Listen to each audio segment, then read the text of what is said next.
শহীদ রাষ্ট্রপতি জিয়া রহমান এবং সমস্ত জিয়া পরিবারকে আজকে স্মরণ করতে হয়, যার নাম শুনলেই বর্তমান ফ্যাসিস্ট সরকারের প্রধান শেখ হাসিনা যার গলা শুকিয়ে যায়,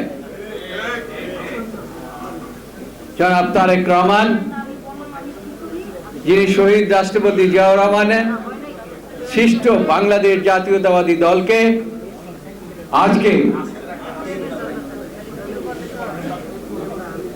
ইস্পাত কঠিনভাবে ঐক্যবদ্ধ রেখেছেন এবং দিক নির্দেশনা দিচ্ছেন, এবং যার নির্দেশনার পরিপ্রেক্ষিতেই আজকে দল গণতান্ত্রিক আন্দোলনে এগিয়ে যাচ্ছে জনাব তারেক রহমান।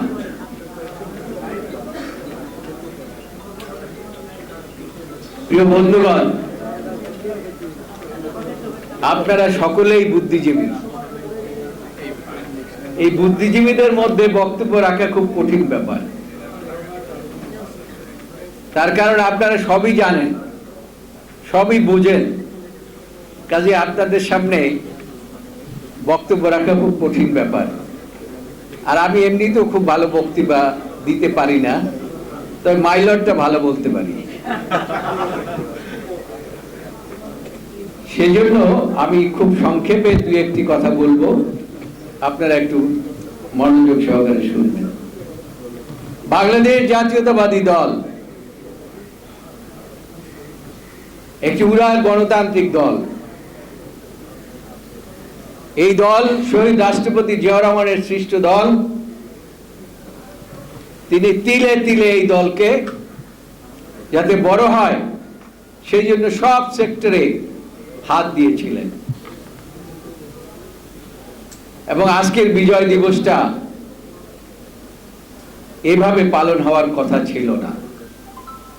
এই একটা ঘরের মধ্যে, একটা রুমের মধ্যে ডক্টরস অ্যাসোসিয়েশন ড্যাব এই অনুষ্ঠানটা অবশ্যই আরো বড় পরিসরে করার কথা ছিল, কিন্তু সেটা আজকে আমরা এখানে গুটি কয়েক ব্যক্তি আমরা একটি সভা করছি, আলোচনা সভা।